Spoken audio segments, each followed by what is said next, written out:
there was a time when publishers would obviously take everyone's publishing, like Michael Jackson days and that, and the people who were supposed to get the publishing got nothing. Be frustrated that you've done that deal, but you can't get out of it because you signed it. I wasn't being paid all the checks I should have been paid throughout the period of time. No one was giving young black boys deals, bro. People can have 1 million followers on TikTok and their songs popping, and you and I have never heard of them. It wasn't really the case before. If someone's got 1 million followers, everyone knows who they are. So I wonder if we'll ever get to this place where we'll all be listening to the same thing again. I don't know if any artists are going to be able to do that. They'll all have their own clicks, their own followers, their little million. He'll have his own little million, which is amazing still, cool. But I don't know if we'll have another Drake. Social media can be wholly unhealthy, you know. Having some distance from it allows me to see how unhealthily most people use it. We use it frantically. Like, it's like if we don't post, then our life is about to expire. I want to use it when I want to use it. I did not care about my legend. It was not a priority for me. I cared about just making really good records again and again and again with all the people that I thought were talented.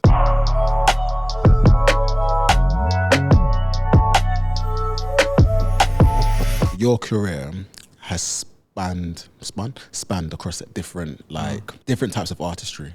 So as a producer, songwriter, artist, rapper, manager, artist development, all that kind of stuff. Like across all of those spectrum, what have you enjoyed the most, would you say? Producer, songwriter. Because I think those are the foundation skills that kind of allow me to, yeah, they're the foundation of all the other skills. Everything else comes from my understanding of production and songwriting. Were you doing songwriting whilst you were producing, or did producing come first? No, do you know what? They kind of have always been skills that work in tandem for me. They've never really been separate skills, because understanding what the song should do next allows me to understand what the production needs to do to complement the song. Or I learned really early from listening to like Pharrell stuff, especially, that he would be able to get away with just making something that just sounds like a drum beat with no music in it. Yeah. But because the songwriting was incredible and the artist's delivery was also incredible, which is another skill, like getting the best out of an artist. Yeah, then the tune would still be sick. And I'd be like, how'd he get away with that? Because if I made that tune would sound like it's not finished yet. So how's he doing that? And so it allowed me to realize how important songwriting, that the song, the melody, the delivery, those things are. Because when you said that example with Pharrell, you know the song that's in my head? Yeah, that's one. Yeah, that's one. Because that beat, if you listen to it, it sounds unfinished. But then when you put the vocals and everything on top of it, it sounds madness. Yeah. Because when did you actually start making music? Or when did you first get introduced to music? I started songwriting in school, really. How old were you? 14 or something like that. And so did you play instruments at the time? Yeah, I've always played the piano since I was a kid. So that was your thing? Since I was like 5 or something. I see. So how did it transition from like playing the piano into like actually songwriting for artists and all that kind of stuff? I was a fan, I don't know, I can tell you, I was a fan of Craig David's first album. Shouts to Mark Hill, he's my boy now, which is mad to think that now I'm friends and have made songs with the Artful Dodger, but I was like, what? Artful Dodger and Craig, that album? Wow.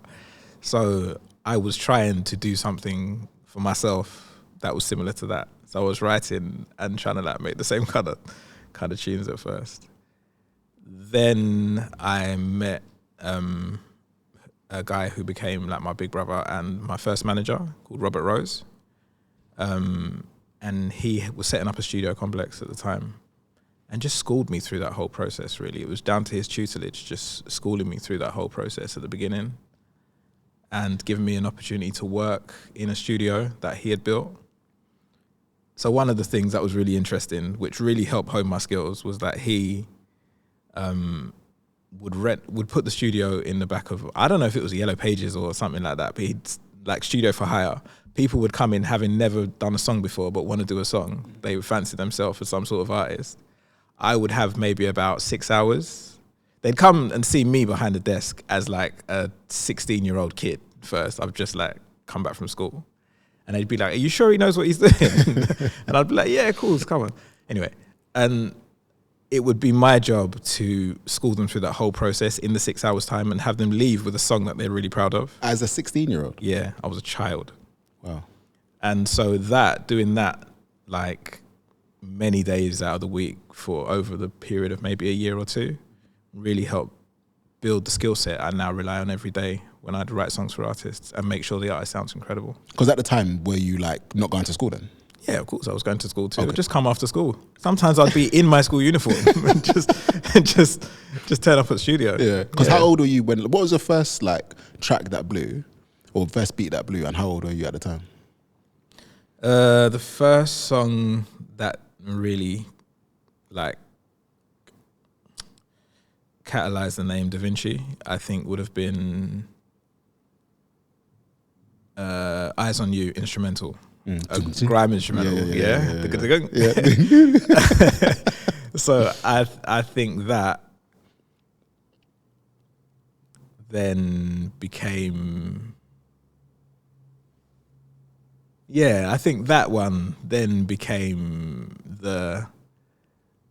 it gave me a sound really to start playing off and to start showing people what I'm about because it was so different. I was a fan of Dr. Dre and his sparseness. And so I made a grime tune, but with sparseness, and that kind of really helped. And so I just continued making songs like that. I ended up putting Katy Pearl on a song version of that, of the instrumental, which became Leave Me Alone with Katy and Kano. And so that was one of the first singing songs on grime. And just continued to keep pushing unique sounds in the grime sphere, which was such a new genre. It had the space to be explored, really. Yeah, it's interesting because when I think of like beats and like the first like grime beat that I was exposed to, probably like Eskimo, yeah, and like that in itself felt like so groundbreaking, yeah, it was. But then I remember with your sounds that came out, it's like it was always quite different, and you felt that you could do more to kind of explore it, as it were. And so for you, like stepping out within grime when things are quite uniform, where you got to kind of follow a set pattern or set standard, did you intentionally try and veer elsewhere, like with your sound, or were you kind of being like pushed or encouraged by your manager to do that as well? I think I was being reined in by the people around me because I would have made some crazy, crazy shit. Like I wanted to sing on the stuff from the outset. And he was like, no, allow that, blood. That don't sound good. Stop all that. So like I wanted to really explore and just be crazy with it. And probably not to my benefit. It probably would have been too weird, right? So it's incredible to have a team around you who can be like, that works, just rein it in a little bit here, tuck it in a little bit here, which is what I basically had. But yeah, I wanted to just keep pushing boundaries. Because how old are you when Eyes on You came out? Not far off that 16, man, like 17 probably. Wow. Did you know what it was doing in the streets? I had no idea. None whatsoever. I wasn't in these streets. I was in the studio. I was a studio rat. Since my whole bringing up, I've been a studio rat, really. So I had no idea really what it was doing. And it didn't really start hitting me until I started going to raves. I didn't start raving until I was like 18 or something. And it's when I started going to raves. No, I did DVDs. Okay. Oh, like Lord of the Mics. Lord of the Mics and those sort of DVDs. So I actually mixed Lord of the Mics. Oh, snap. Yeah, they did it at Lord of the Mics and Lord of the Decks. They did them at my studio. They recorded them there. So yeah, anyway, basically, it started hitting me later on when I started venturing out and people are saying, right, you're the guy that made. And then also hearing it on radio, like hearing it on Deja, hearing it on Rinse, and hearing it on stuff. Yeah, because it's interesting because as a producer, it's like your face isn't well known. Like not people would know the face, they'll know the name, but like you could easily walk past you and not really realize that, right, I've been banging this song like all day, every day inside my yard. So then was there a part of you that wanted to just like stay in the studio and keep on working? Or was there also a part of you that was like, let me actually keep making a name for myself, but also publicly, would you say? I did not care about my legend. It was not a priority for me. Why? Because I didn't understand. At 17, I didn't understand the benefit that it would have in my life if I worked on it. I didn't care about branding really, but my manager was a branding genius at the time. So I was lucky to have him do that. I cared about just making really good records again and again and again with all the people that I thought were talented. Because what was your ideas for your career at that point? Like, well, what was you being guided towards? Make me Pharrell, bro. I'm trying to be Pharrell out here. That was it, really. Yeah. I wanted to like lick off speakers like Timberland, be all up in videos like Pharrell at some point, but at some point. It was never now. It was always like in the distance. When I get there, I will. Got it. Because when did you get your first publishing deal then? Publishing deal was years and years later. Oh, so wait. So whilst you were doing that, you didn't get any deals or anything like that at the time? No one was giving young black boys deals, bro. Dizzy had a deal. True. Kano had a deal. True. That was it. Exactly. Like no one was giving them deals. Yeah, but that's a risk, bro. They're not risking it. You have to remember, grime. We didn't call it grime. Grime was given that name. We still called it garage by the media at the time. Yeah, in a way to try and denigrate the sound. Really, that's what they were trying to do. So how are you making a living then? I was 17. Still at home. I was cool. I was fine. Plus, vinyl sales are no joke. Yeah. Vinyl sales in those days were no joke either. I mean, boy, because when I think about it, it's like those days everything was literally physical, so you still could do it. Oh, mate, have you still got vinyls from back then as well? I lost them. No way. The fire. I lost them. No. Yeah, had a terrible fire. Lost them. So that's a shame. I mean, somehow you. Because I had the whole collection. No. Yeah. Have you listed it out what you had? No, I mean, I'll work it out somehow. I have to buy them back, basically. You have to. You want me to get insurance and claim it back? Where? Work something out. So then, like, because when I think about it, like, although it was not normal for artists to get signed from like grime, I still would have thought, like, if I was in your shoes, like thinking, what's the longevity, or like, how do I become the Pharrell? Like, what are the steps to be taken? So, like, how are you thinking about your music career? Because you've done school, and I'm assuming you're now doing music full time. So you're going. I went to singing college after. I knew I didn't want to go to like educational college, right? It wasn't my vibe really. I knew I was going to be music for the rest of my life. So I went to a singing college after and did a year's like a BTEC kind of course there. And then I did SAE after, which is sound audio engineering school. I did that too. I barely turned up to SAE because I was just in sessions all the time at that point. And I was doing the real thing. Why am I going to college to learn it? Yeah, exactly. When I'm actually out here doing stuff that the teachers aren't even doing. Yeah.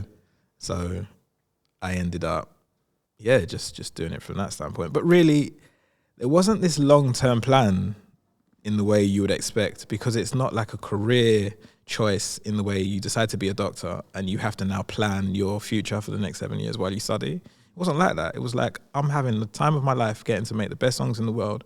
People are telling me when I touch road that, what, you made that tune? Or like all summer I will hear cars driving past playing tunes I made. Like, I kind of was already in my element. So there wasn't really this forward thinking plan like that really at the time. That came later as I got older and had more needs and wanted to make more bank. When did that happen? When you hit your 20s? Yeah, definitely. Yeah, because I feel like at that point you can make money from music, but maybe it's not as clear cut or like as easy if you haven't got a deal, right? Yeah, I mean, as I said to you, it took a long time. To me, it seems like it's only recently labels are starting to invest seriously in black music. There was a long time of my career when people are not throwing money that way. In fact, it's almost embarrassing to say that you make that music, because in the industry, I mean, I'm not embarrassed. I think my thing's sick, but that was the temperature of the industry.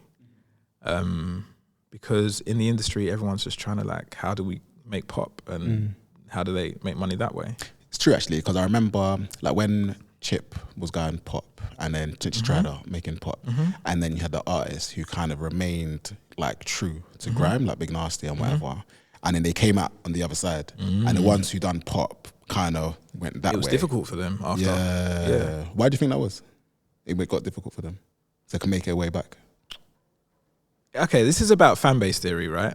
I've thought about this a lot, and it's really about fan base theory. It's about, in the pop sphere, your fan base love whoever's the biggest, but they don't necessarily love you. They know your song, but they don't know you as a brand necessarily. So your song becomes bigger than you. And if your song out-legends you, then they become a fan of the song, but they're not necessarily your fan. So you release a second song. If it's not the same as the first one, they don't even know it's you again. And then, so when you try to release another song and it's not exactly the same, they've moved on to whoever's big tune they like next. They're basically fickle in the pop scene. They just move on to whoever's big and whoever's being blasted by the radio the most. Whereas on the underground, we care about our peoples. We actually look after people. So someone who's actually a fan of Big Nasty will still be a fan of Big Nasty now. They have been their whole life and they followed him his whole career. Especially because that legitimacy of them being themselves, authenticity as well. Well, that authenticity is what keeps them in alignment with him, I suppose. Yeah. Because when you use that example, in my head I had Tiny Temper. Yeah. And then when he had the first song, Pass It Out, and then the second song, I can't remember what it was, but it also was very similar in sound to the last one. And it done as well. Mm-hmm. And then, don't know what happened after that with him. Kind of disappeared. I mean, Tiny became one of the biggest black businessmen, like, in our country. Musically, everyone suffered when the black pop music just disappeared. Everyone who had black pop hits suffered at that point. And so some people decided to reinvent themselves and come back to the underground. Some were embraced, some weren't embraced. Some of them had been so... There's another thing, that labels are so belligerent when it comes to having you make pop songs in a very specific way. Sometimes it's really difficult to take that hat back off and just make vibes again for some of those artists. Because it's quite formulaic, right? They're so addicted to that formula, or you get so enamored with that formula. It's really difficult for you to now let go of that formula and just make a vibe. So when people approached you to make pop music, right, do you remember how that happened and the kind of experience? Like, were you like saying, no, I'm not going to do it? But then you eventually decided you might have to? I always liked pop music. I always liked it. Well, I'm a producer. So I'm a fan of the art of making music. I'm not really genre specific. There are genres I enjoy making. There's some genres I enjoy listening to and don't want to make. But making pop is just like an elevation of the skill in some ways. It depends on who's looking at it, and we could pontificate about that forever. But some people see it as... No, I'm going to say I see it as pop music is like the epitome of the skill of production, because you have to really understand what makes a genre... You have to really understand what makes a genre good in the first place. So you have to be able to make the genre from the underground perspective.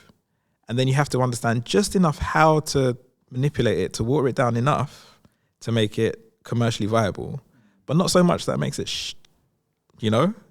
still keep it incredible. And there's a real skill in that.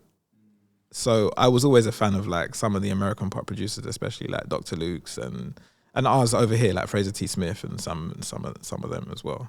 So even for you, because you still enjoyed it, you didn't feel that by going down the pop route, it was like diluting your own skill? That's not selling me. I can make a hip hop tune tomorrow, I can make a grime tune the next day, and I can make a pop tune the next day. As a producer, I'm afforded the freedom to make and explore whatever I want to do creatively. That's interesting, because I would have thought like similar to artists, there's still that kind of brand of like, as a producer, if you listen to this producer making this type of music, this is what you're going to get. Like, this is the package. And I wonder, like, at the time, because, say, like, grime was still in its early kind of phases, there probably wouldn't be as much acceptance of, like, a producer dibbling out, in and out, or people to understand, you know? We're crossing timelines a little bit, because grime in its early stage, grime had stopped almost because everyone had started making pop, really. That was like 2009? Nah, after. We're talking 12, maybe 2011 and 12, around then, I think, in my opinion. It was a bit earlier, but yeah, go on. Probably. Yeah. What, 9, 10, do you reckon? I think it was 9, 10, you know? Okay. Yeah. Yeah, because I think I made Something About Your Smile about 2007, probably. So it must have been 8, 9, 10. Anyway.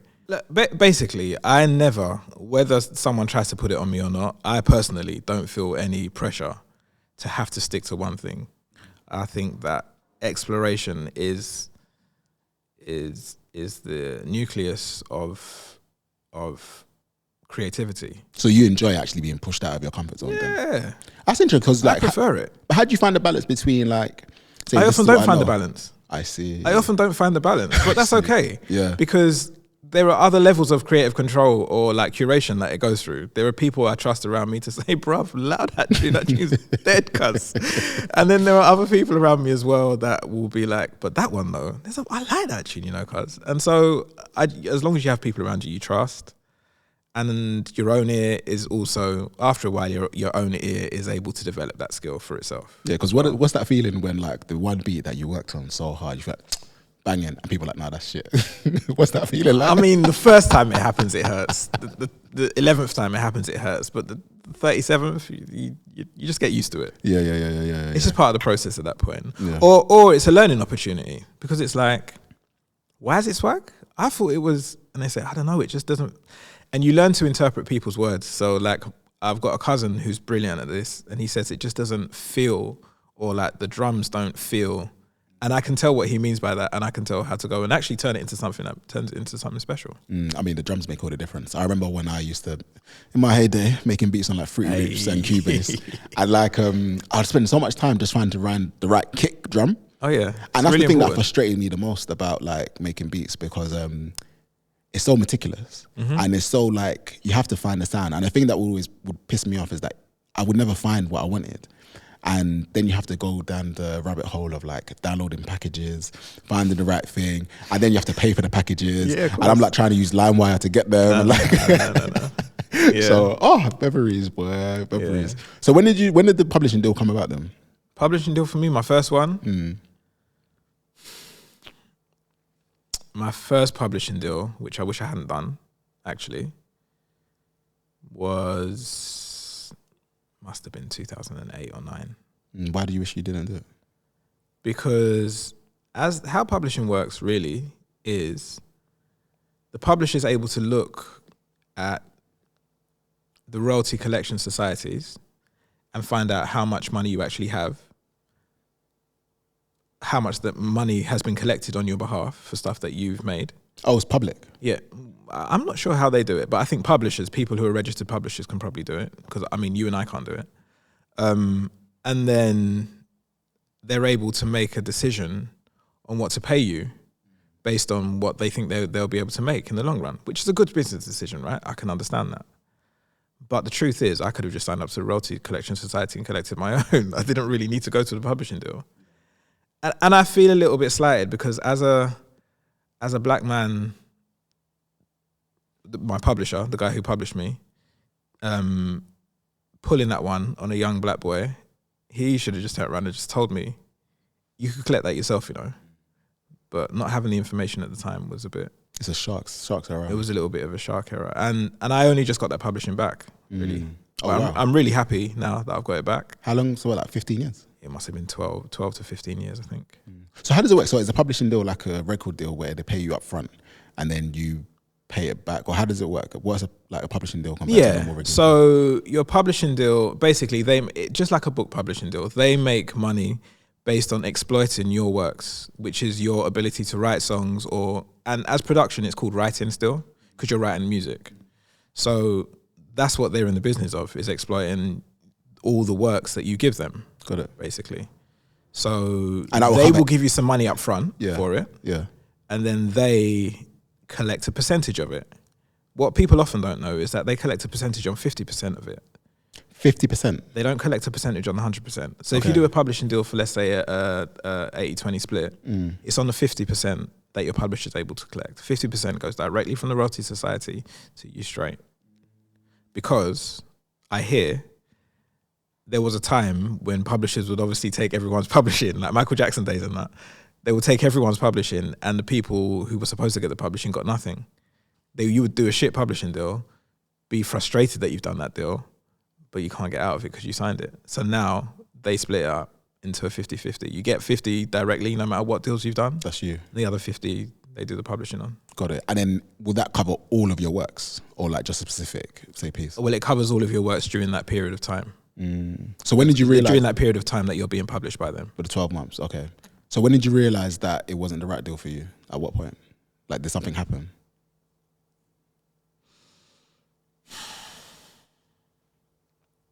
I'm older now, and I'm trying to be really careful about the words I choose and the people that I throw under the bus. So I'm not going to say certain things about the guy that published me, but suffice it to say, I wasn't being paid all the checks I should have been paid throughout the period of time. And then I had to go through a process of auditing his company and blah, blah, blah. And so talking about that, like that happens quite often where artists are doing something and they're literally being bumped because they're not checking their checks. Like money's coming to their account, but it's not all of the money that should be like, and you mentioned auditing. Is that what you should be doing every 6 months, every year? Or are there like certain steps to make sure you're not getting ripped off? I mean, financial literacy is a priority in any business, right? In any industry, because otherwise you won't really know how to manage your money.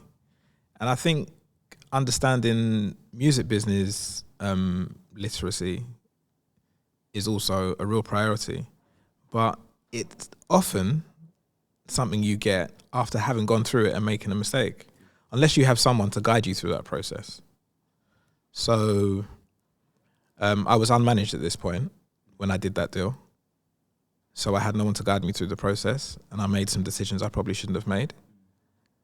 But then I met my next manager, who was like breath of fresh air, one of the best people I've probably ever worked with, Jackie Davidson.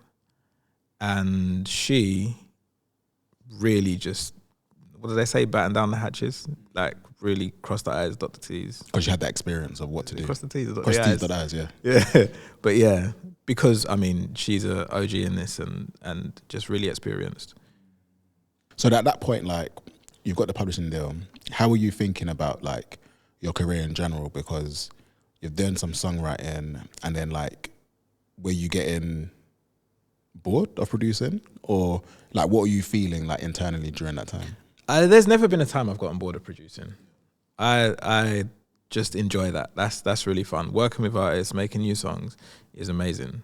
What happens to those songs, whether the songs come out, whether the artist decides to quit, whether the artist has a baby and then the whole project you've done falls by the wayside, those things can make it a challenging emotional journey. But the actual making of the music and the creative part has always been like just kind of like the best thing that can happen. But when those other things happen, like how do you manage your emotions, would you say? Or manage the things that you can't control, I guess? Boy, cuss some bad word and... Nah, I mean, you just...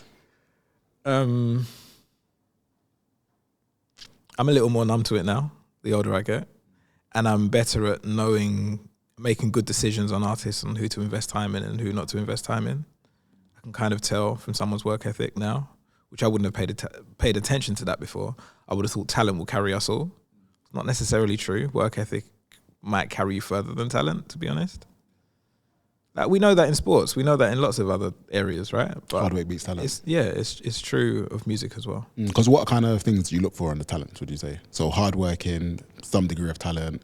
Are there any other like telltale signs? Well, I mean, today would have been different to 5 years ago because the industry is ever changing, right? So, but today, and I tell you how it would have been different. 5 years ago, or a few more than 5 years ago, you didn't really necessarily need to know your own brand so well because you would have had a record label or a team to brand you and help you through that process, through your PR, through your distribution, through everything.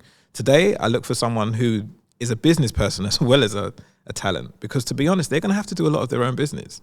There's a lot that I can't do for them anymore, or like even as a label, we can't do. There's no PR team that's going to be able to tell a better story about what happened to them that day on their social media, or to promote their song, or to develop relationships with key influencers so they can have their song promoted beyond their own reach. There's no one else that can do that on their behalf anymore. That just doesn't exist. Where before, all of that stuff was covered by PR companies. You would just pay someone who would be able to just tell the story that needed to be told to sell your product. Now, if you don't know how to tell your story, how do I?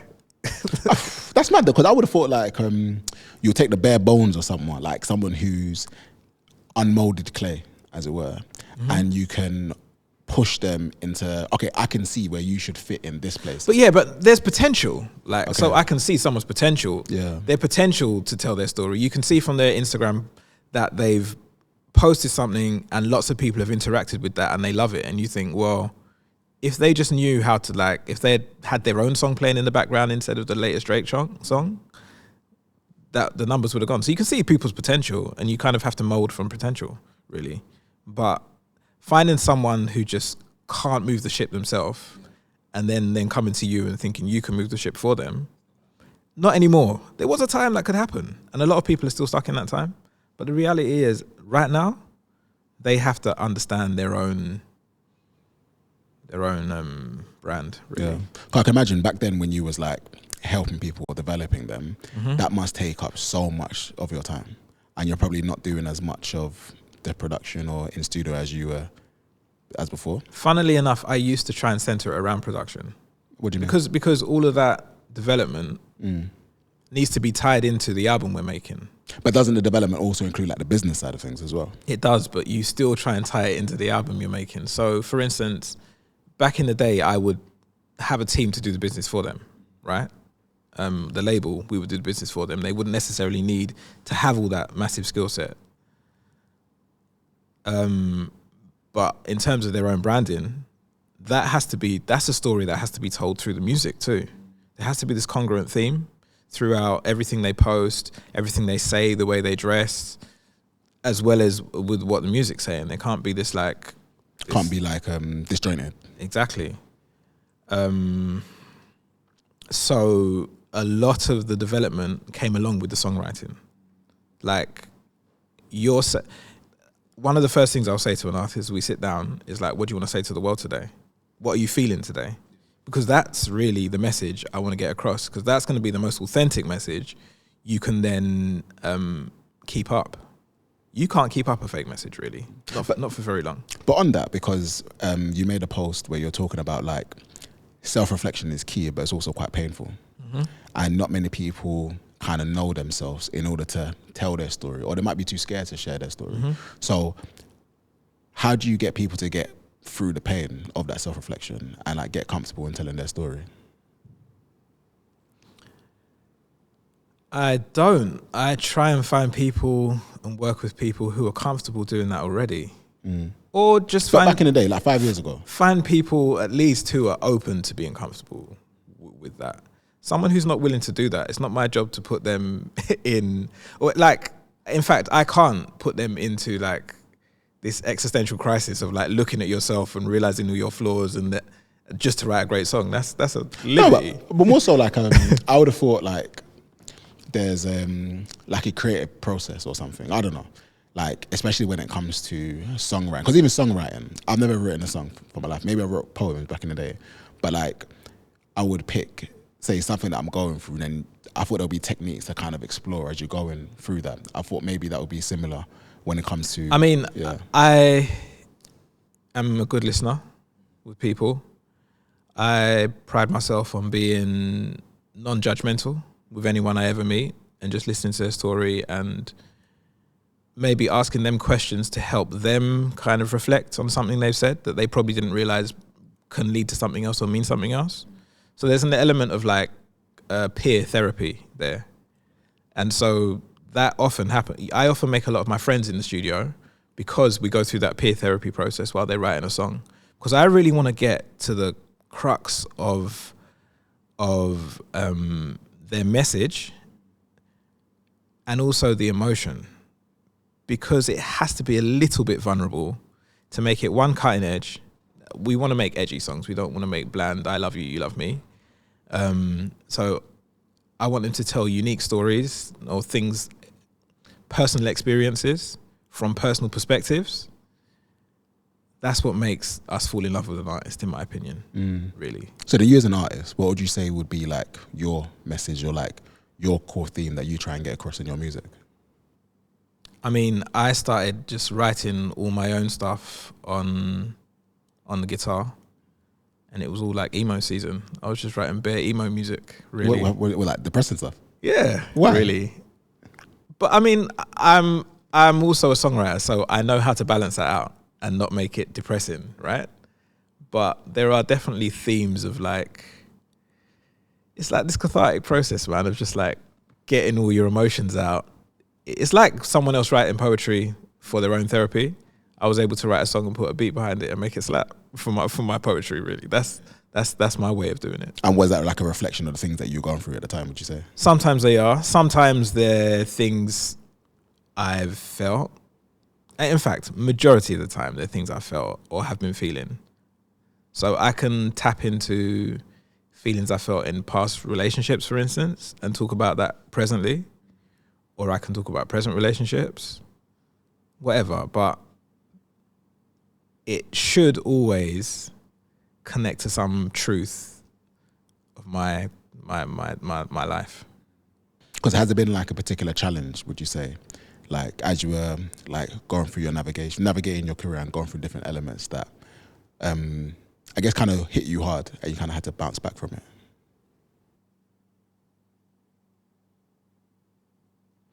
I mean, like I said earlier, spending a long time developing an artist, for that artist to then stop either writing or stop doing music or something like that, that can be quite challenging. That can be quite frustrating. I mean, just spending a long time working on a body of work you're really excited about the world hearing, and for some reason the world won't get to hear it, can be really annoying. I think that's probably the harshest one, you know, because you know something is so great, you know that it's a beautiful piece of work, you know it's going to bless people, and it's like the whole adage or the whole saying of if someone scream, if a tree falls in a woods and no one's there, does everybody know about it, even though it mash up the whole place? And then it becomes more important on say like distribution than say the actual art or the body of the work, which I think is probably what the space we're in right now, where some music, which for all intents and purposes probably isn't that great, but because it's got great distribution, it'll be everywhere. I'll never forget when Chimillionaire, that song, I don't even know how he done it, yeah, but that poster was everywhere, up so much that no one even gave a damn about the next song, but he was able to get the right distribution for that song. And so it feels like distribution now becomes more important than the art. Yeah, I mean, distribution tied to marketing, tied to branding has become more important than the art. We're in a time now where I ask you, are we going to have any new massive artists, singers, or rappers? I question that sometimes, whether we will or we won't. And I'll tell you why, because how we as a society used to experience music was through the medium of radio, which was this central station that we all tuned into at the same time to listen to the same song at the same time. So we're all having this unified experience, right? And then now, because of how streaming works, and then algorithms, which took it to a whole other level, you're getting this echo chamber of the stuff that you love. I'm getting this echo chamber of the stuff that I love. And we're not having this joint listening party that we used to have anymore. So a song that used to be able to come out and go to number one for 12 weeks, 14 weeks, 2 months, because we are all listening to the song as a culture together. There aren't many songs we're all listening to as a culture together anymore. Very, very few. I mean, people can have 1 million followers on TikTok and their songs popping, and you and I have never heard of them. Yeah. It wasn't really the case before. If someone's got 1 million followers, everyone knows who they are before. So I wonder if we'll ever get to this place where we'll all be listening to the same thing again, and so that one thing can permeate like society and become huge again. I don't know if any artists are going to be able to do that. They'll all have their own clicks, their own followers, their little million, he'll have his own little million, which is amazing still, cool. But I don't know if we'll have another Drake. You know what, on that point, right, what you said about the joint listening party, the only thing I can draw a comparison to would be when a certain trend goes viral, like on TikTok or on Instagram. So you know when people use the same song to do the same thing, an example would be like Don't Rush, that challenge. And then now, or like those all the different challenges. That's the only time when people from different like spaces who wouldn't normally listen to an artist would use that sound, and it'll get used again and again and again and again. But then that itself will just only promote, say, the song, but not necessarily the artist. So we were having the conversation before about was it on I can't remember, but we were having the conversation about an artist not being as big as the legend of their song, and then them not having the fan base or not having the ability to exploit that fan base again and use it again. They can't. They just cared about the song. They didn't care about you, blood. So what now? It's so true, because even like albums become so like less relevant. I love albums because I feel that's an opportunity to really understand what the artist is going through, and there's a story that should go with it. But these days, albums feel throwaway, where there's too many tracks, or there's not enough tracks, and there's not enough variation in terms of what I want to listen to. And when that's not there, I feel like you're just missing something. So a couple of things. There's too many tracks because on streaming, they want more streams for more songs. So they put loads and loads of tracks on the album. And then the second thing is, because we're not all jointly having this listening party, we're now terming it, then we're bored of something quite quickly, because it's not a shared experience anymore. It's just this personal thing, which can be lovely about music as well. Like when you find a band or thing that you only like and no one else really knows about, and you get to share it with your friends. That's also quite a beautiful thing too. But that isn't historically how we have all enjoyed music as a culture, really. I think the club can still make things huge for us at the moment. Like you can still get massive in the club, and that can cross over. So that is a way an artist can still bust. And you're right, like social media. But what it means is, like, how many people are listening to people sing and rap on social media now? Or when someone posts Out Now.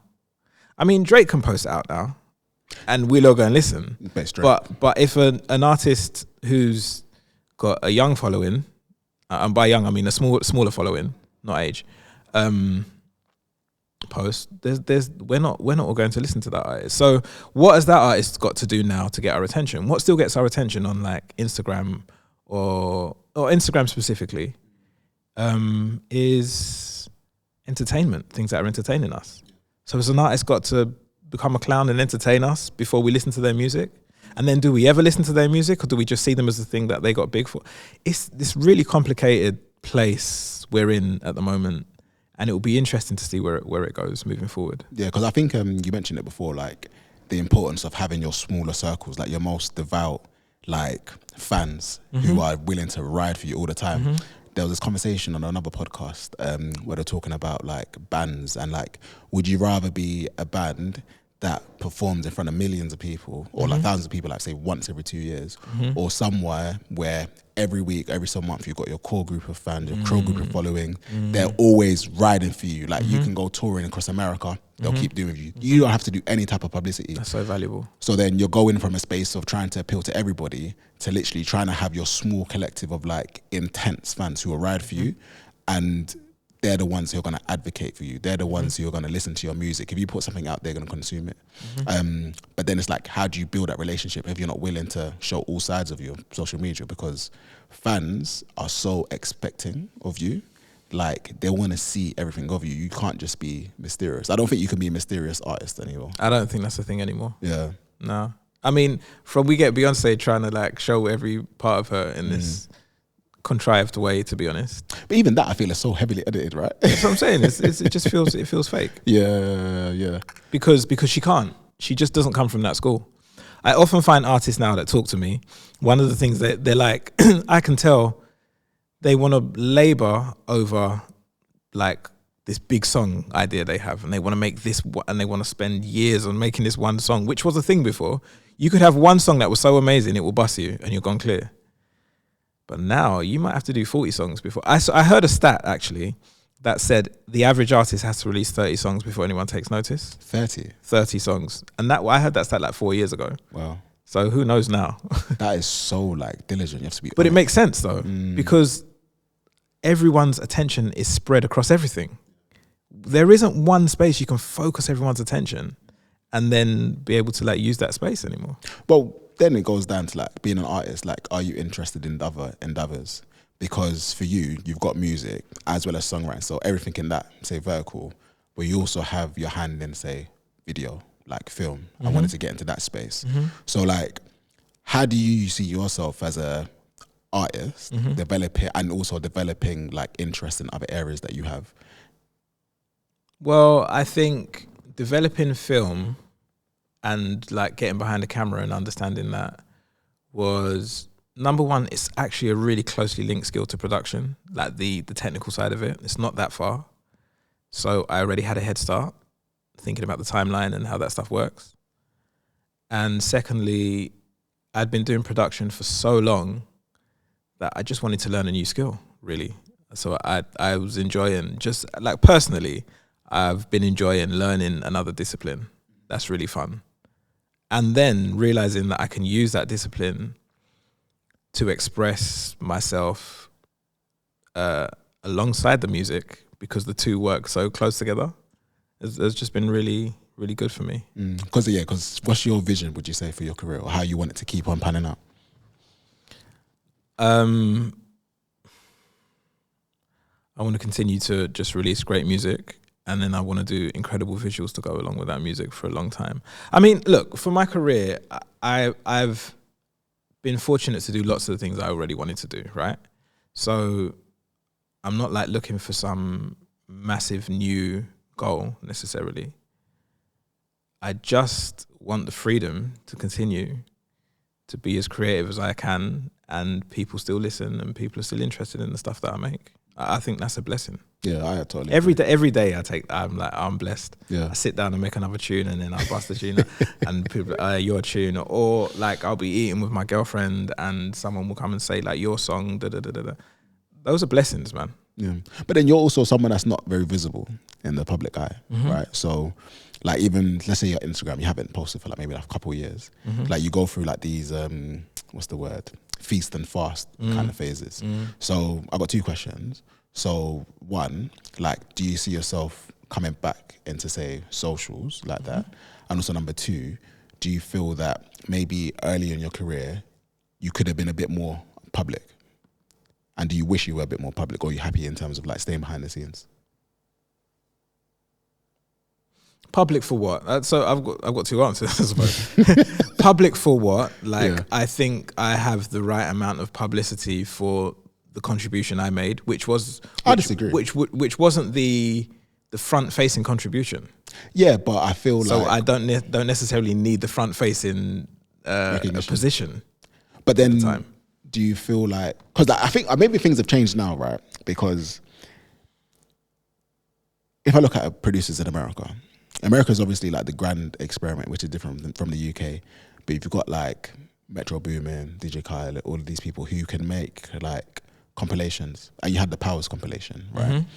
And I feel like that trend of the person who was behind the computer now becoming front facing is also quite key, because people want to know who's behind like the computer. So I just wonder, like, as part of that, would that be part of like your grandmaster plan of like showing? I mean, I feel like I have done that quite consistently. I release like lots of singles that are Davinche featuring. I've done lots of singles that way, and they've always been really well received. And they're probably the reason the people that do know my face know my face. I'm just saying that, do I want to do another compilation album? Maybe. I like to take it like what I'm feeling in the moment. I kind of call it downstream, but I like to like take it as what I'm feeling in the moment, because that's kind of where the creativity will back it. If I make some grand plan, but really I'm not really feeling making that genre right now, but career-wise it makes sense to do it, then we've got this, you know, this chasm between the two things that it's difficult. Is that where the social media piece comes into it as well then? Well, the social media thing, social media can be wholly unhealthy, you know, and having some distance from it allows me to see how unhealthily most people use it. We use it frantically. Like, it's like if we don't post, then our life is about to expire. Bro, like, I want to use it when I want to use it. I want to communicate when I want to communicate, and I don't want it to own me. And there was a time it would own me. There was a time when if I pick up my phone, my thumb's gone to Instagram already. I had to delete the app off my phone just so I could get some, like, I don't like anything, like, I don't drink, like, I don't smoke. I don't like things owning me. I like to be in presence of mind. And social media was stealing my presence of mind. And also, how unhealthy is it to wake up every day and see a list of everyone's curated achievements? Yeah. Sorry, a curated list of everyone's achievements, actually. Because it's not a true list, is it? I mean, it is true to some extent, but it's really well presented. But no, I agree. It's a highlight reel. How can you? That's not healthy. Yeah. And health, I think, comes from being able to pick it up as I need to use it when I need to use it. Yeah. Because like, how have you got that kind of? You've got a strong sense of like independence, even though you've had people who have pushed you or might have told you do this because it's better for you, but you still got that kind of strong sense of calm and like inner self-awareness. That's always my priority, and anything that starts taking me out of that place, I reject and rebuke that. Yeah. Just get rid of that. How do you hone into that voice to yourself?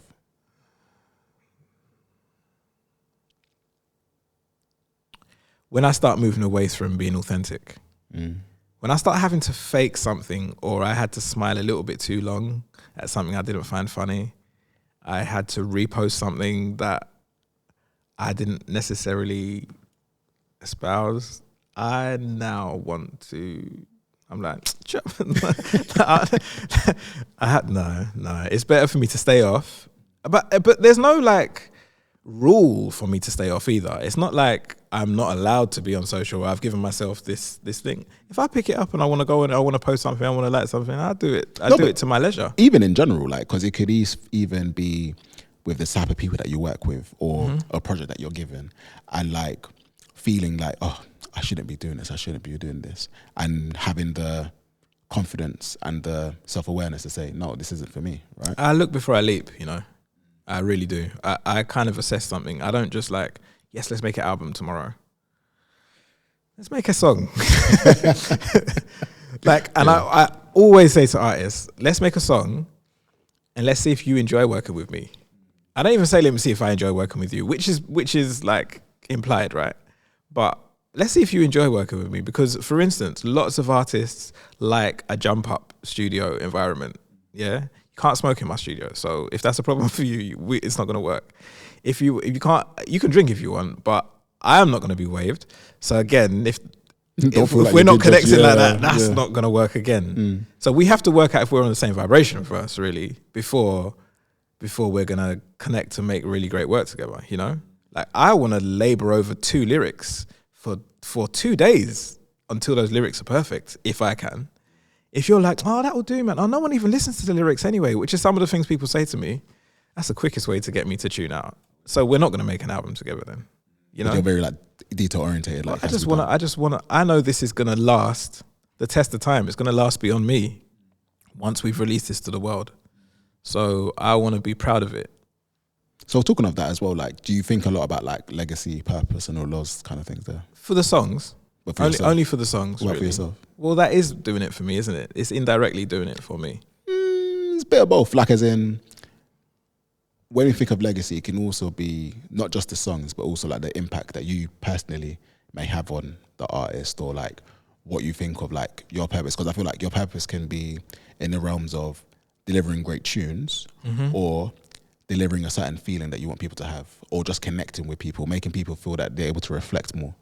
You know, there's different items like that. Like, do you think about that? I mean, if we break it down into subcategories, it's like one of the things I have been able to do is introduce lots of artists to their best work, or like their best state of mind. Like, how do they get to their best place and to make their best work?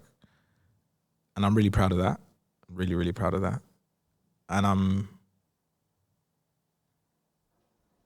but beyond, I do feel that there is a real connection to actually the song itself, though, because really this collection of work that I leave, that I make and I put out, is what I'm going to be used to be judged. I'm speaking with that. I'm speaking my brand. I'm speaking my values through that collection of work, really. So that's why I feel like that's really where it starts and ends. That's beautiful, man. It's like taking away, forgetting about the business side of things, but again, like, this is my collection of work, this is my body of work, this is my thing that I'm leaving here for everybody to Yeah, understand. I mean, nothing else will be really relevant if to have someone come up to you and say like your song's the reason I started producing, or like something like, anyway, you get the point. But something like that alone, that's a crazy thing for someone to say. It's mad, really. Has there been a chance has there been a time where you ever wanted to throw in the towel? Yeah, like I'm an emotional person that that feels full range of emotions. I'm a real person, me, like full range of emotions. So yeah, not for more than like a day though. You sleep that off, and you wake up with a new idea. Like like it doesn't last long.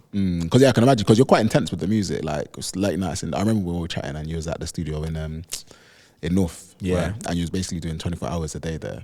Boy, I did some sleepovers there. You know what I'm saying? Yeah. So like, that must have such a toll on your own personal life as well. Yeah. Do you find balance, or do you just accept it as it is what it is? I'm learning that all I can do is have periods of off balance where I'm really productive, and then periods of balance where I'm less productive, but real life needs to kick in. At the moment, I'm in a period of real life. I'm heading towards a period of off balance again, because I just feel it.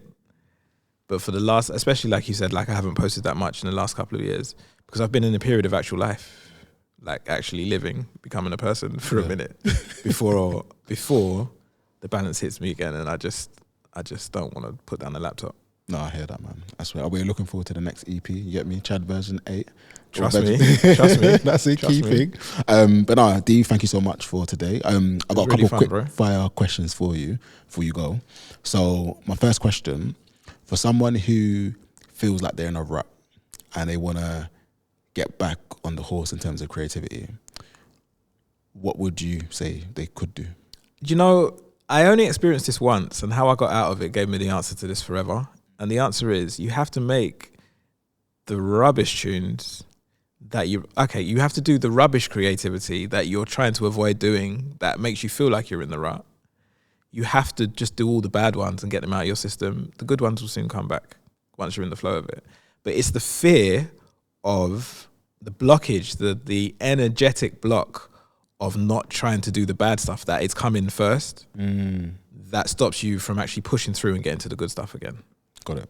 So you just have to make the rubbish ones. Got it. What's one like book or film or anything that you might have consumed that's like changed your perspective on life? Oh, a ton of them, man. Ton of them. I mean, that's so hard to choose one. You can name a couple if you 4-Hour Work Week. I love that book. I love that book because it allowed me to really understand how much I could really do in a day, stay efficient, and then actually have the rest of the day to do what I want to do. Yeah, facts, bro. Yeah. So it really just opened my mind to automation and other things like that. Calm. What's one piece of advice that you hear people give all the time, but to you it's actually bad advice? This will be controversial. I just put it out, bro. Like, it doesn't matter. People don't even really listen to the mix that much. I just put it out, bro. It doesn't matter. Like, your vocal. Nah, people just listen to the lyrics. Like, they don't care about the vocal. Like, just no. Finesse your art and then put it out when it's great. Don't just dash things at the wall and hope they'll stick. Like that. Because they might even stick for 2 minutes, but they won't stay up there long. Okay. What's one piece of advice or like your message to the world that you always give to people? It's a great question. I don't know.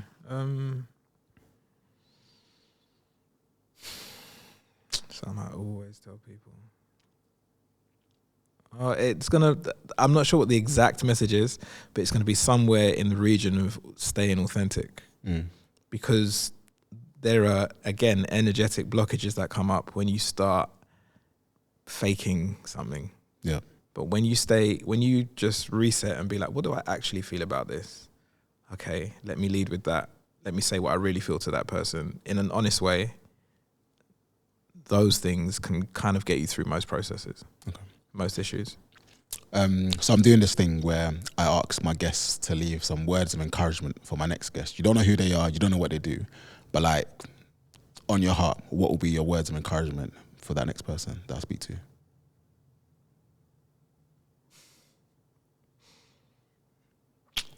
My words of encouragement. It's difficult when I don't know the person, but no, I've got a thought. So I'm going to keep it creative, right? We're in a time now where we all feel like we should be frantically like posting and everything to make things work. But actually, in real truth, there's an emotional tax that you have to pay for everything that you make and release as a creative. Mm-hmm. So you kind of have to work out what you can afford to spend emotionally. So when it goes out, if it does one view and doesn't do the 100,000 that you hoped it would do, you're not emotionally crushed after. Mm. So how much energy can you put in to make this product again and again and again and again and not really get that many views, but still enjoy making the process? Spending any more than that, like putting more money or more effort or more time or asking more friends, more favors into that product is going to emotionally crush you and stop you from actually doing the next one. Mm-hmm. But in all truth, we just said you need to do like 30 or 40 before people even pay attention.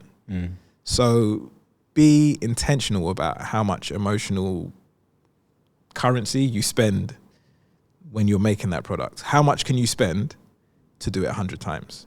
Awesome. This is the one for you.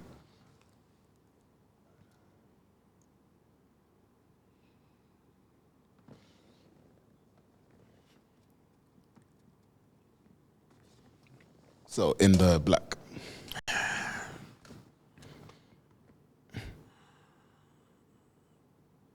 Think of all the times things went left and you made it through. You've got this. That's for you. It's funny. I like it. No, I like it. Cool. And then final question. Where can people find you? Yeah, I mean, all my social medias are... That's not true, actually. No.